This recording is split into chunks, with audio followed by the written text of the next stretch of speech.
Good morning, everyone. Today's date is Sunday, October 29th, 2023. I'm Tom Kaczynski. Good to see you again. Wanted to open today's comments because I want to expand on a little bit about things I thought about what's happening overseas.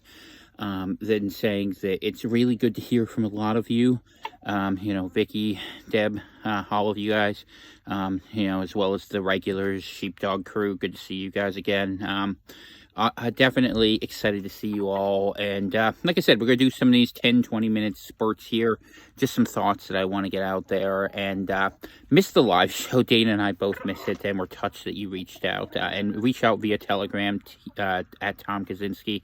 Definitely love to touch base with everyone these days. So let's get into it a little bit and just talk about it. So the one thing I wanted to talk about is I've been watching this overseas situation play out for a little while here. And Turkey is the country to keep an eye on in this deal. Turkey is heavily funded by Qatar. They also are under the Pakistani nuclear umbrella. A weird world, but the Arabic world is potentially coming together. And Erdogan said it rightly in a speech that, this is the cross versus the crescent all over again, which is ironic because the people who were fighting for either in America or beyond that don't really support the cross. I mean, if you really start to understand what the Talmud teaches, you'd have a very different view of these things. And unfortunately, we see our government is pretty committed to helping them no matter what. We have a new speaker who promised that his solution to paying for Ukraine and for Israel is to not fund things we need in America. So I don't know if you call that fiscal responsibility or treason. I guess it doesn't really matter now, does it? It all ends up the same place, which is that we don't have anyone helping us. And like I said in the short, if you're under 40 years old, I'm 42, going to be 43 next month, you are in a situation where the idea of ownership, of having anything that you can own other than debt, rather than being stuck in tiny houses planned from the government, is a very difficult thing. You see these smart cities advancing worldwide. Agenda 2030 becomes Agenda 2025. And you can look at it. There are going to be people who live in beautiful places like Dubai. It looks like Maui's scheduled to be rebuilt in that fashion. All the weird stuff coming out of Lahaina. People stop talking about that, just like they stopped talking about East Liverpool. Just like you're going to stop talking about Maine. And why not? We got 3 different stories out of here, right? Story number 1 is that, the guy shot himself twice in the head in the forest, which is one story.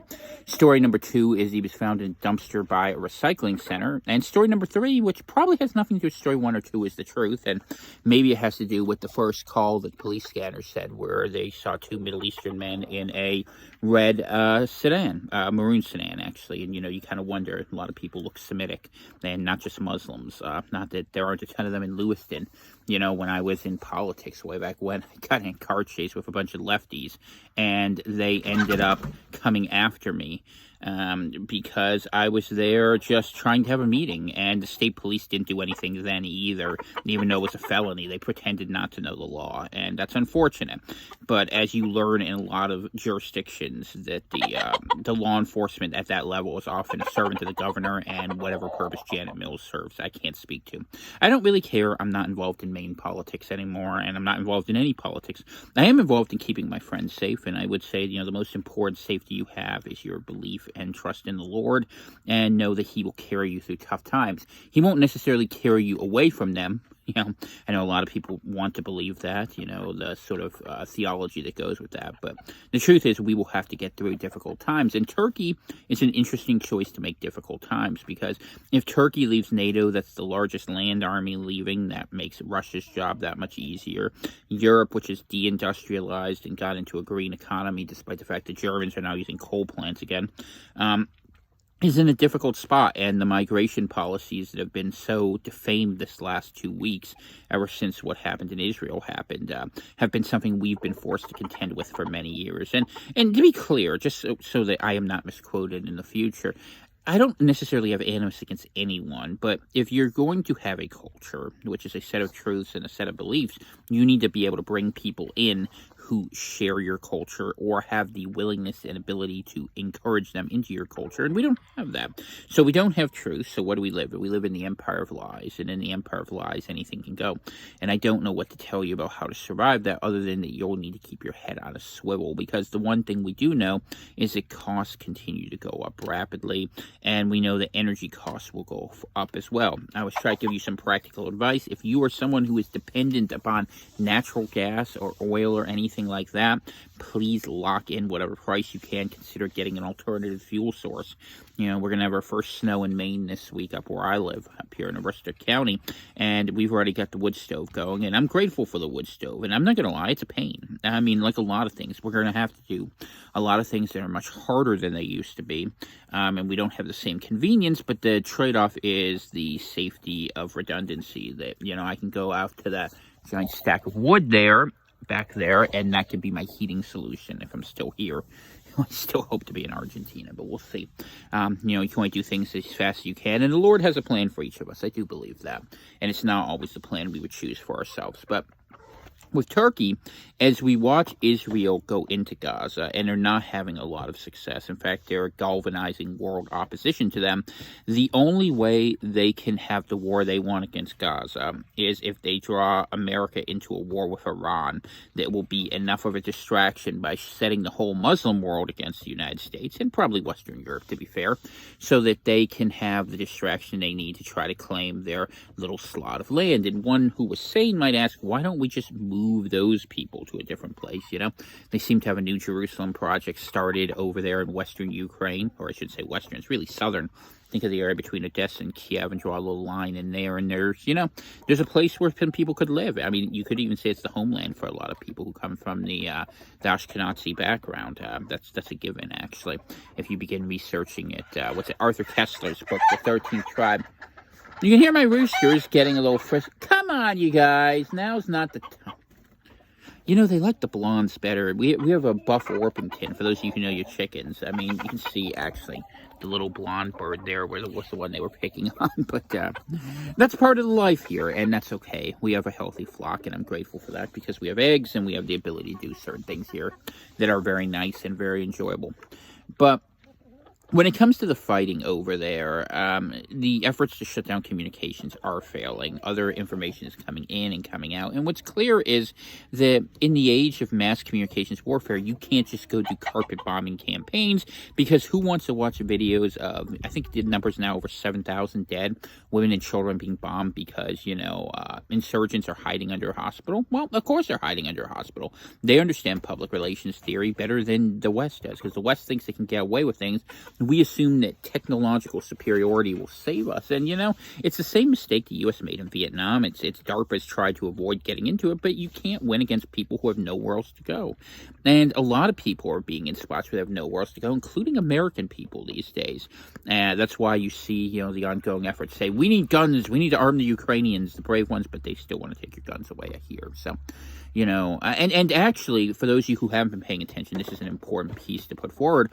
They banned civilian gun exports for the next 90 days involving various parts and devices. And what that is, just for those of you who can't read between the lines, is it's the transfer to a war economy. War is coming. It's the only way to reset the economy. It fits the depopulation agenda. It solves the debt problem. It's the way unpopular regimes can try to keep control. And it may spawn a lot of civil unrest, and how you're going to deal with that is something you need to think about. You need to think about the fact, if you're an 18 to 25-year-old male, that you're going to be first up on the drawing block, and then they'll probably go to 35 and 40, unless they bring in, like I said, foreigners to do the fighting for them. If it comes to that, and if it gets real weird, you know, what are you going to do in defense of your own home? My job is not to tell you how to handle this, but my job is to inform you to think about these problems, because they are going to be your problems, as well as keeping a supply of basic foodstuffs. You know, I will tell you, frankly, like many of you, we've had a financially challenging year. I've had to work 2 jobs, which is why I don't do this anymore. You guys don't have any money, and I'm not mad about that, and I don't have any money either. We're all poor together. So what we saved, like the biblical lesson of Joseph, you know, saving in the 7 years of plenty for the 7 years of difficulty. And trials and tribulation are the recipe for the years ahead, because even in the best case scenario where war would be avoided, America is going to go through the de-dollarization process, which means everything's going to cost a lot more and our dollars are going to purchase a lot less, and the people in charge are going to try to sacrifice as many of us and our wealth and our well-being before they allow things to come back to hurting them in any way, shape, or form. So, in the meantime, let's talk about other issues. Ukraine, people aren't talking about. They should. The Russians are moving forward, and I believe before the end of the year, whatever peace treaty's out there, given that they've picked certain fights the Russians don't like, you're going to see Kharkiv and Odessa fall, unless some greater arrangement is made. And I don't know what they want to do, China's at the back of this as well, do they go into Taiwan? Do they need to go into Taiwan? It's an interesting question. They just had a sacking of their defense minister over there, which I think is a little bit of an interesting timing for sure, about a certain set of problems that they're having. And then in the backdrop, you have the usual, talks about pandemics and bioweapons, which don't overlook, by the way. Just the fact that it was played one way one time doesn't mean that when you got people like Gates and his ilk running around that you might not see something crazy emerge. Don't want to overlook any possibility of things going funny, because it could. It just could. In the meantime, in terms of domestic issues, we are heading towards yet another election cycle. Every candidate on every side has gone out of their way to say they will fight for the neocon war regime, so you really wouldn't invest too much time and energy into it, and don't get yourself caught up too deeply into the right versus left paradigm. There is no one who is there to help you if you're heritage stock American, if you're a Christian, even if you're just a sane economic person. I mean, at this point, you have to kind of be a misguided zealot who's just rooting for teams that are reprehensible at this point. And that's our politics, and it's owned and it's bought, and they don't care. And you start to realize a lot more things are under control. I was reading, I tell you what, you want to go through a crazy rabbit hole. I'm trying to remember the name right. Dana told me. Sabrina Wallace. You want to watch someone over on Rumble there who has some really interesting ideas about just how far technology could go out with you. I'm thinking of my friend Tim, who always keeps me informed of a lot of different things, and we talk back and forth about this. And what he and I and others discuss is the role that technology is being made to play in augmenting and changing humanity. I mentioned the earbuds with Robert Card, and whether or not that happened in that instance, the idea that you have complete control over your thoughts is a difficult and challenging one in an age where our stimulus primarily is coming through devices like this. That's why I keep coming back to this, because I call it a Christian obligation to remind people that what you see and hear on screen isn't necessarily real. Myself either. I'm a real person, but I'm not necessarily right. My timing is notoriously bad, although I'm pretty good at seeing the trend lines, maybe just not in the timing that we would want. So we had the hens just run back from the compost pile. You can hear them in the background here. Nothing too exciting there, but yeah, I don't know if I'll be able to do a weekly episode, because it's just the question is how much is going on and what do I want to talk about. So if you want to help me out a little bit in that sense, two things. Of course, the Venmo's always open, CVC, PRV, one form of, shall I say, incentive. But more importantly, because I know we're in a bad spot, prayers for some guidance and ideas you have. If there are things that you want to talk about that are current or that you think are relevant. I don't have a lot of time to take a lot of look, but I do have deep back knowledge in a lot of areas. I'd like to do some more reading on Iran, but I actually am going to be helping a friend, maybe doing some writing for a show on the background, uncredited probably, but just to help him out, get some things going, and try to use those creative juices. But I'm really pleased with the books I had put out previously. I said what I wanted to say in Coming Out of Babylon and the Revealing the Beast system. So, and those are all available on Amazon if you want to go take a look in ebook or print formats. And if there's ever anyone who wants to do an audiobook thing, let me know and we could set something up. If you can get past the Amazon thing, Lord knows I don't have the time to record it, but sometimes people find value in that. I did try doing that, and I wish I could do more, but I can't. So I'm not going to pretend I can't, because, like you, I'm a working stiff these days. And that's where we are in our society, right? That the people who are high talent talent and high agency like you and I are forced to survive on subsistence, while people who are completely inept and incompetent, who are brought forward because they check a box, whether it's in terms of serving bad causes or fitting a certain image, they're the ones who have been given the keys to the car. So make sure you take the bus, so when it crashes that you're not there, or better yet, walk to where you're going to go. Keep your feet underneath you. Now, one thing that I've been appreciative for, and you guys who've been with us the longest, the struggles we've dealt with financially and in terms of moving into this difficult house, our little ramshackle northern Appalachian existence, is that what we've been able to do is we live a poor and simple life, but in that there is this blessing. When things get bad, things don't really change for us that much. It's kind of the same crap, different day. What's the old Alabama song, talking about the Depression? We were so poor when Wall Street fell, we couldn't tell. Paraphrasing the lyrics, I know I'm a little bit off, but I wanted to make the point. Now, there's something to be said for that, and it's not the living simply that's difficult for people. It's the constant decline, or it's the one-time jump. So set yourself a ground you can live on and that you can manage in any scenario. That's what you have to do in these days. And you pray, and you ask the Lord to guide you and to give you strength and to seek your comforts not in the material things of this world, but in the greater spiritual truth that's out there, that the Lord Jesus shares with us in the Gospels.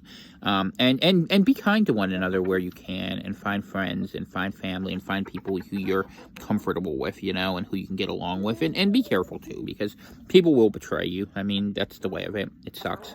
But if they share the same core beliefs as you have a far better chance of having a happy outcome.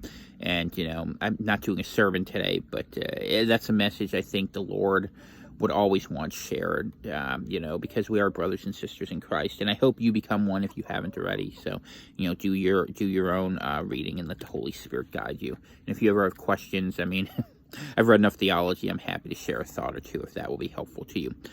But in terms of this next week, what I'm expecting, one thing I wanted to put out as a specific notice is, as many of you know, October 31st is the day people celebrate Halloween. My family, Dana and I, most definitely do not. We've shared stories of the darkness we've experienced in that day. More people, more animals will be sacrificed that day than any other. And it's a day for you, if you're wise, to pray against that. Just like in the book of Exodus, how on Passover, the lamb's blood was over the house. Plead the blood of Jesus over your house.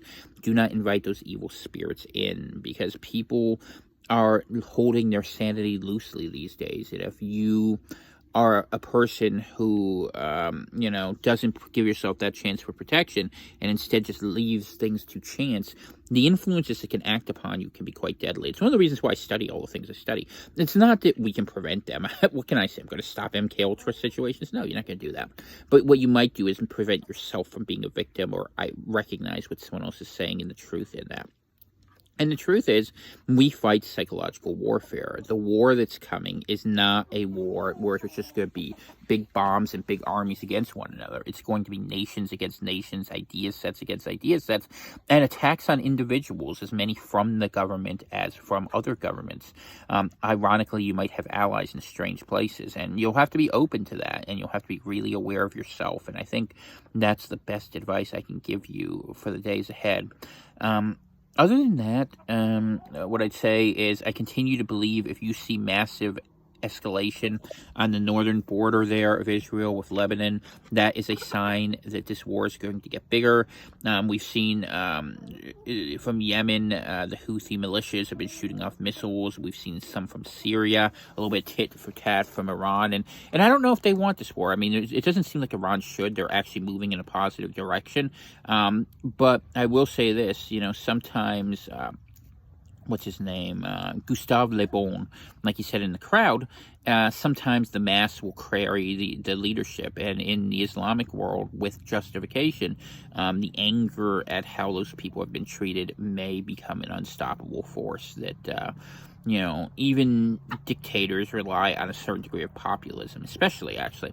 So you may see them go forward with that. And, I can't help but think if it wasn't for the problems over there in that area and the people who populate it, we wouldn't have many of the problems. We wouldn't have the banking issues, and we wouldn't have the globalism issues, and we wouldn't have a lot of these issues in ways that are really disturbing to us. And that, if someone's made their bed, maybe we should let them lie in it. And focus on our problems back here in the States or wherever you live. I'm sure your community has problems, whether it's drugs, poverty, suffering. Everyone has a lack of families.